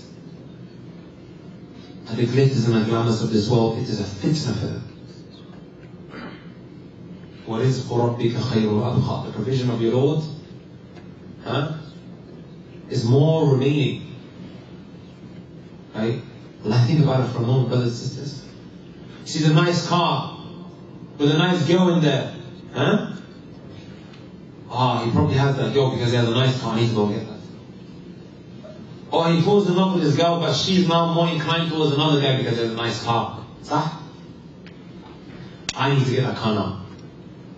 Doesn't have the money. Either he goes and steals, or goes down the route of taking a haram loan. So you have a loan, hand for them. It's just a question of, for example, people that go to university who have student finance. What about that? I don't give a fatwa on student finance. I don't answer that. With everyone, all the scholars, they agree that a student loan is a riba-based loan. Just the other day, my wife said to me that there's this course, right, that if she enrolls on it, they will give her £9,000. And on top of that, they'll give her an extra £6,000 as well for child maintenance or whatever, have you, all this stuff. Wallah, it was so tempting. She was like, I can get an English diploma. When we go to Saudi, I can maybe teach English. Is it really necessary for her? Is it a necessity? The answer is no. I went to the institute and I inquired. I sat down with the guy. I was like, listen to that. And he keeps talking to me about how it's going to be paid. He goes, most people, right? They will never earn 27,000, 28,000 pounds. They're just coming here for the 9,000 pounds and then they enjoy it and they say, salam, khalas. I said, brother, I am a Muslim. All I care about is, will this loan incur interest? Because I don't know. So I phoned student finance, 0300, I phoned them. They were like, every single one of these loans has interest, except that some have more than the other. Some of the interest on there is like 1.5%. 1.5%, very little, sah. Is it really necessary? Is it a necessity for her? The answer is no. Right? Am I now giving a fatwa saying that everybody should leave the university? I'm not saying that. Because this is something that involves 24 million Muslims in Europe. I don't think it's my place to give a fatwa to say whether it is halal or haram. I believe if Umar Khattab radiallahu ta'ala was alive, he would gather all the participants of Badr and ask for their consultation. This requires scholars to come together and to really make a judgment. They all agree that it's haram. But now because of the situation, is it ma'qool now for us to tell everybody not to go to university and all of the harms and the positives of this? And it's something that needs to be talked about. One time I did a 2-hour webinar on this issue. And I just told, because it was a sister and her brother, the sister was doing a master's on student finance, right? And what the position of the Leicester scholars, not scholar, but she goes, all the Leicester, Mashayikh, kada, what their view on this is. So she was interviewing me. 2 hours, I broke everything down for her. And she ended up getting a very high mark. Sent me a message after saying that she was even asked to speak in front of the mayor because of how good her thesis was. I'm thinking I'm helping everybody get a master's and I don't have a master's myself. Maybe I need to get a master's as well now, huh? Some other guy got a PhD because I helped him on his thing. I'm on a PhD. At the end of the day, these titles don't make a difference, huh? It's not about titles and certificates and whatever have you. طيب, شاهد من الكلام. One of the parts of this webinar was providing alternatives. You know where I got a lot of these alternatives from? The kuffar. They themselves, they don't want to have this law lingering over their heads. They themselves don't want it. Right? One of them is to work maybe part-time to help pay that off. It may well be a good idea to study part-time and then to work on top of that as well. Instead of doing it in 3 years, you end up finishing in 5 years. Is there really an issue with that? Do you have to do it in 3 years? So there are ways around it. Bursaries and things like that. So, giving out the loan, brothers and sisters. Let me ask you guys a question, right? I give, what's your name? Umar. Umar needs £10,000 because he wants to get married. You looking to get married? Huh? Inshallah, how old are you? 16. Get ready for now, inshallah. Huh? Umar needs £10,000. I say to him, no problem. I'll give you the £10,000, but when you give it back to me, I also want the latest Adidas Yeezys. Is that alright? I want the 10,000 plus the Yeezys. I don't want money, I just want the trainers. If the item was the amount you gave to him, then it's okay, right? If it's what? If the amount of money you gave to him and then he gave you the Yeezys back, that's worth 2,000, then it's okay, right? I'll explain. You're close. Huh? The principle is, brothers and sisters, كل قرض جر منفعة فهو ربا. Every loan, brothers and sisters, that has a string attached to it which asks back for more, in whatever capacity it may be. It could be money, it could be anything with value. It is still riba. Nice shoes, Adidas shoes, alongside the 10,000, riba. I remember one time me and my father were having a discussion because they had a Hajj agency, right? Because they needed some money, he asked me, am I allowed to say to a customer, give me £10,000 now, right, and I'll give you free visas? Say, لا يجوز كل قرض جر منفعة. Anything with value that is being repaid back on top of that loan, it is what? It is riba. Does that make sense? Sorry, I'm just saying point about this mortgage thing. When, for example, I've got a mortgage, after 10 years, I realize that, oh, this is total haram, I've decided to sell it. The money, should I use it or should I use it for the money that I've sold the property, which is the mortgage, or which was the haram with the interest? Sure. Did that individual know that there was anything wrong with that? Yeah, in the beginning, someone knew, but the man was maybe less low. Okay. Yeah. He keeps his capital. The amount that he puts in, he keeps that. The rest gets rid of it. Yeah? He keeps some of it. No, he keeps the amount that he puts in. Okay. Capital. Right? It may have been like you have to put down an amount, صح? £30,000 is a down payment, right? As a deposit. Yeah. And then every month he's putting an extra 1,000, every month is going out. We say whatever he puts in from his own pocket, he keeps that. Right? وَإِن تُبْتُمْ فَلَكُمْ رُؤُوسُ أَمْوَالِكُمْ لَا تَظْلِمُونَ وَلَا تُظْلَمُونَ. If you make tawbah, you get to keep your capital, the amount that you put in. Allah does not oppress you. Doesn't wrong you. Keep the amount that you put in and then get rid of the rest. So that is, should I take like to the mosque or to the charity, or should I leave Why just give it to someone, give it to the masjid, give it to whatever. Just get rid of it. Yeah. طيب. And this is وبيع الغرر. We've already spoken about ambiguity. وأخذ مال دون حق قد تريد. This is now the last line of poetry. That what means is taking someone's wealth unjustly. قد علم. بيع على بيع أخي والعينة وشرها بيع الغبي دينا أو دينا.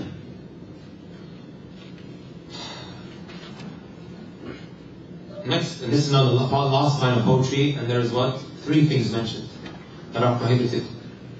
Number 1, my beloved brothers and sisters, that is mentioned in this last line of poetry, بيع على بيع أخيه.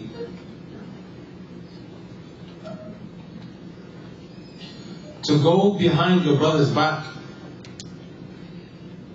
in order to nick the deal from under his nose after the agreement has been made.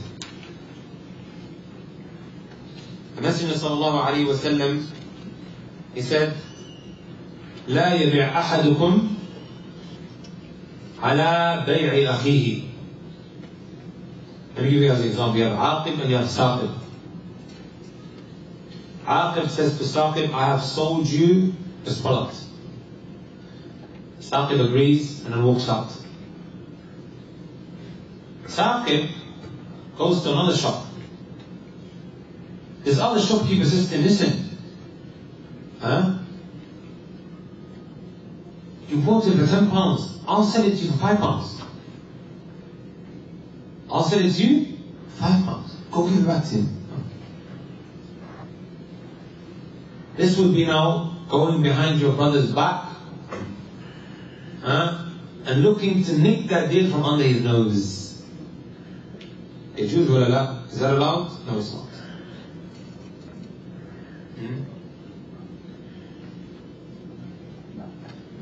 The other scenario is this was actually a shira ala akhi. Another one is, for example, you're in a shop, right?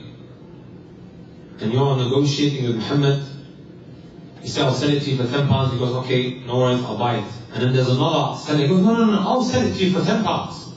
So I'll sell it to you for less. Can you see how he's now infiltrating between the buyer and the seller? Does that make sense, brothers and sisters? Why is it prohibited? Doesn't this cause discord, animosity between Muslim brothers?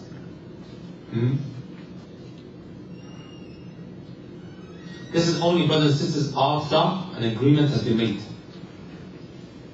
However, up until that happens, if he's just like thinking about it, I'll come back to you. And he walks into another shop and he goes, oh, so-and-so offered me X amount. How much are you going to offer me? I'll offer you less, no problem. Is there anything wrong with that? If me and him, me and Umar, we agree, okay, no worries, I'll buy it from you. Now, the next step is that I hand over the money, and I hand over the money.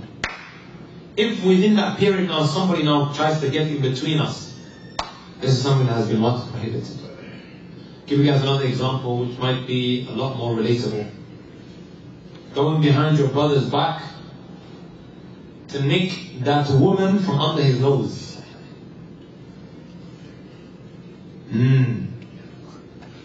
Umar, 16-year-old, looking to get married, he comes across Yasmin.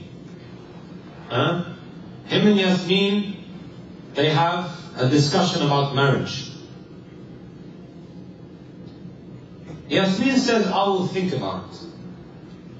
She doesn't give him the green light. Okay, let's go ahead with it.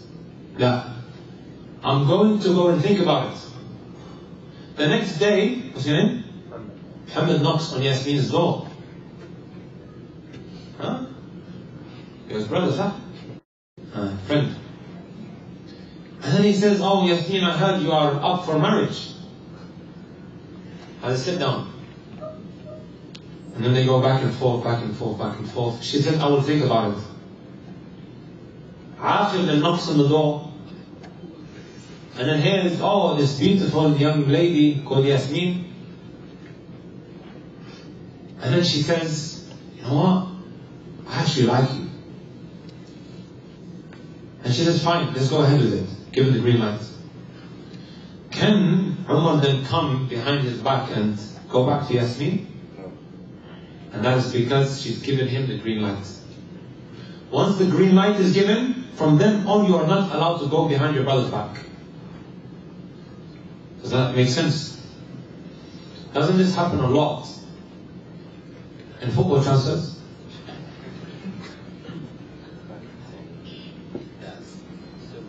What do you guys think? Does it not happen a lot? Happens a lot, huh? Football transfers. They agree, right? And then this guy comes out of nowhere, Barcelona, who are broke and still have money somehow, and they start offering you all sorts of things. We'll even pay for your mum's jacuzzi or whatever. Huh? And then he was behind his pants. صح ولا لا؟ هذا لا يجوز. And last but not least, my brothers, the second thing is al-'ina. Al-'ina, which is a type of riba, and the Prophet ﷺ, he said, إذا تبايعتم بالعينة وأخذتم أذناب البقر ورضيتم بالزرع وتركتم الجهاد سلط الله عليكم ذلا لا ينزع عنكم حتى ترجعوا إلى دينكم. Once you start dealing with عينة and you begin to chase after the dunya and you leave over jihad, the right type of jihad, huh? Not ISIS jihad. Allahu A'lam, there may be someone here as an undercover Channel 4 informant, but then records and says, oh, he's recruiting for ISIS. No, I'm not. We condemn it. Right? Allah Azza wa Jalla will send down upon him a humiliation. He will not remove it until you come back to religion. What is al-'ina? Brothers and sisters, pay attention. Earlier we spoke about loan, sah? Everybody agrees? That type is a type of riba that is pretty well known. Going to the bank, I need 10,000, they're not just going to give you 10,000 like that, they'll say you need to pay back more. طيب. Ina is some sort of cover-up. A loophole that is used to justify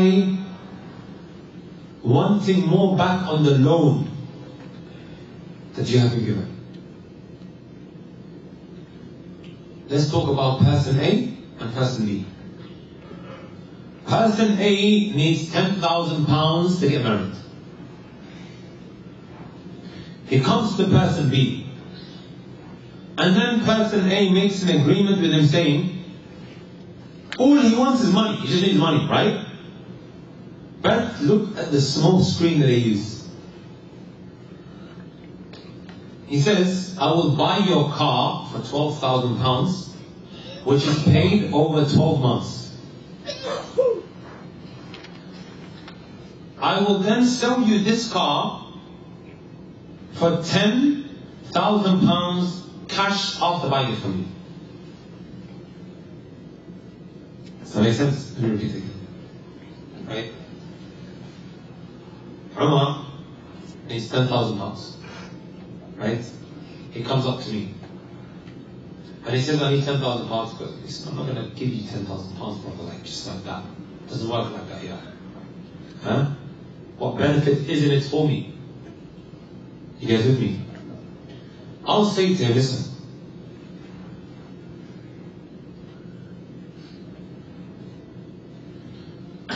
I'll sell you my car for £12,000, which you pay over 12 months.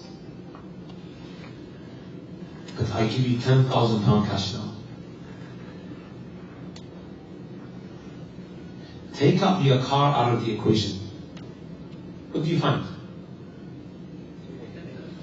£12,000 that needs to be paid within 12 months? £10,000 that I'm giving him now. He needed £10,000, right? My own needs 10,000. I'll give you 10,000. But I'm actually selling you my car. Car. Huh? £10,000 you need, right? No problem. I'll sell you my car. £12,000 that you need to pay back. I'm selling him. I'm going to say to him, listen, I'm going to sell you my car for £12,000 that you need to pay back within 12 months. Right? And look at the deception that he uses. I'll buy it back off you now for 10,000. He'll take the 10,000, but just pay me back. Can you see the deception that's being used here? This car is just like there as a surah. It is there to just like use this loophole to justify reclaiming more back in a loan that has been given. Shall I repeat it one last time? Trust me, a lot of banks use this as well. Those who call themselves Islamic. Umar, Habibi Umar, he needs £10,000, he wants to get married to Yasmin. زوجك الله امرأة صالحة. May Allah give you all righteous women. Say Ameen, brothers. How old are you? Huh? 8-year-old, huh? You want a righteous woman? You're ready, huh? This is the man. Instead of going to Andrew, say go to him. طيب.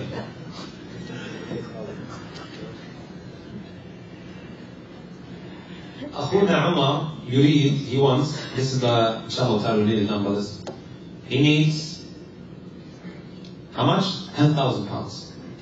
Comes up to me, brother, in the 21st century, we don't just give money, like that. I want something that I could what? Look forward to. I said to him, no worries. You need 10,000, right? Also, we don't want to be dealing with riba because Allah gets angry. But I've got a way out of it. I will sell you my car for £12,000 that you need to pay in installments over 12 months. It's January now. When do I want the 12,000 back? Next year, January. I want £12,000. Selling you my car. However, I'll buy that car off you now as well. I'll buy that car off you now as well. Because I need my car. What's he going to do with the car? He doesn't need the car. He needs £10,000. So instead of saying to Allah, what I'll do is, I'll give you 10,000. Here, take 10,000. Take my car back. And now what remains is what? What does he have to do now? In the next 12 months. How much does he have to give back? £12,000. It's basically, in other words, riba, fidiyun.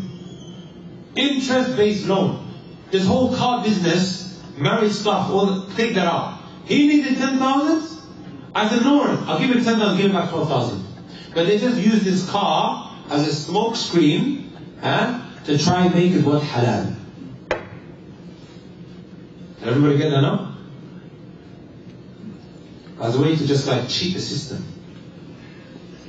And the last thing that he mentions is وَشَرُّهَا بَيْعُ الْغَدِيِّ دِينَهُ. And the worst out of all the prohibited forms of buying and selling that we mentioned here is an idiot selling his religion. And this is the worst out of all of it. That you end up selling your religion. You put dirham and dinar, dollars and pounds before Allah subhanahu wa ta'ala. And that, wallahi, my brothers and my sisters, is idiocy. Is that even a word? Idiocy, sah? Or stupidity. That's what the Shaykh is trying to say here. Allah Azza wa Jal, remember what he said right at the beginning? What did he say right at the beginning? حمدا لمن بالحل في البيوع أغنى عباده عن الممنوع. All praise to the one who gave us enough alternatives that suffices us from haram. Agreed? We have enough alternatives. We have enough opportunities or enough ways to earn halal money. All you need to, my brothers and my sisters, is taqwa of Allah Azza wa Jalla. Stop selling your religion. Stop doing that which displeases Allah Azza wa Jalla for a couple of pounds, because money comes and money goes. Nothing is difficult upon Allah Azza. He can give you so much in a heartbeat. Have that relationship with Allah Azza wa Jalla. You don't need this haram means to acquire wealth. Right? Yes, at times you may struggle.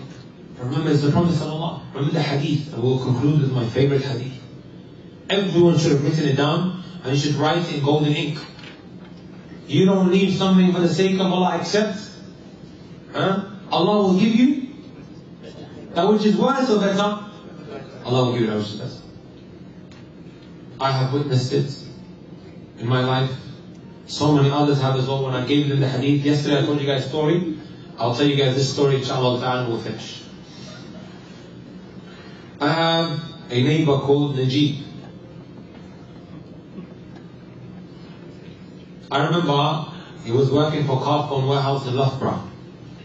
On the phones, call center. Suddenly, they imposed upon him to sell insurance. Before he was just phone selling. Now it's what? He has to sell insurance. He told me that he went to the manager telling him, listen, this is something that conflicts with my religion, I can't do it.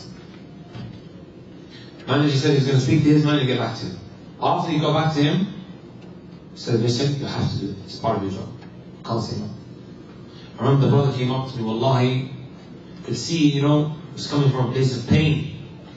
And he just got married as well. Wallahi, just got married. And when you just got married, brothers and sisters, the girl likes to be taken out to where?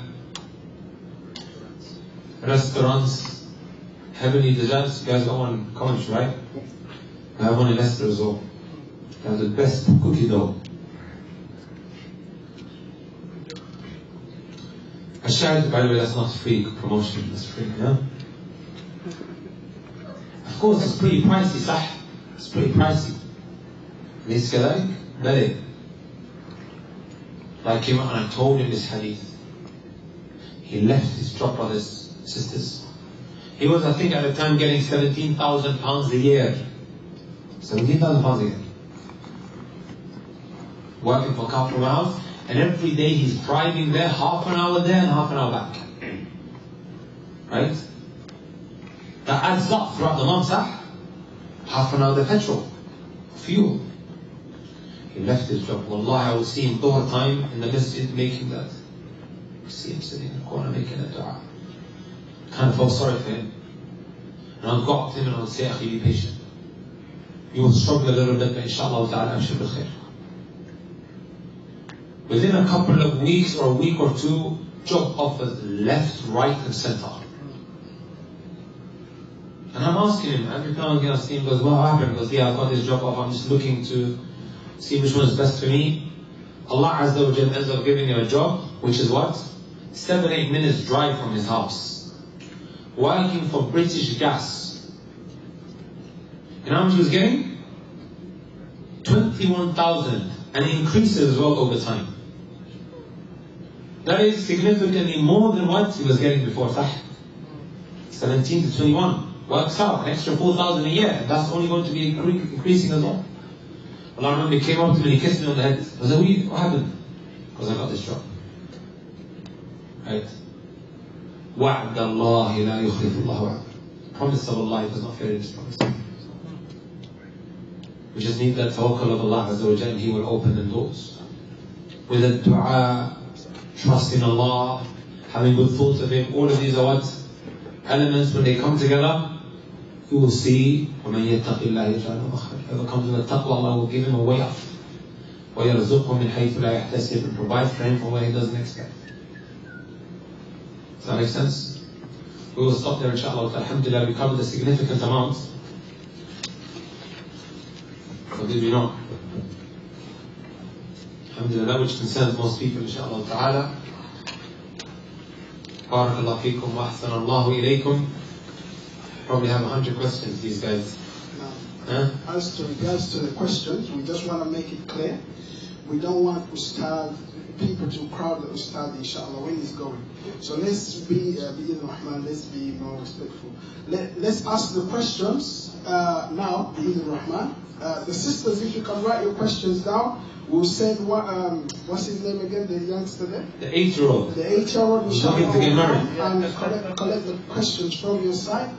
Inshallah, so the brothers ask you the questions now, not at the end when he's going. Please, barakallahu fikum. Ustaz, we've got a hand up already. Barakallahu. Now, yeah, just straight into it. We haven't finished the whole poem. Does that mean you're coming back? Does it mean that we're going to be coming back? Yeah. Allah Habibi, this is a manduma. Because of course, you have the chapters of Tahara, the chapters of Salah, which are pretty simple, sah? Because we hear it a lot all the time. As for buying and selling, it requires a lot of what? Concentration. Whenever normally one studies fiqh, they study tahara, they study salah, by the time they get to the end of salah, they get bored, khalas, they leave the course. Everyone studies tahara and salah. And in the month of Ramadan, fasting.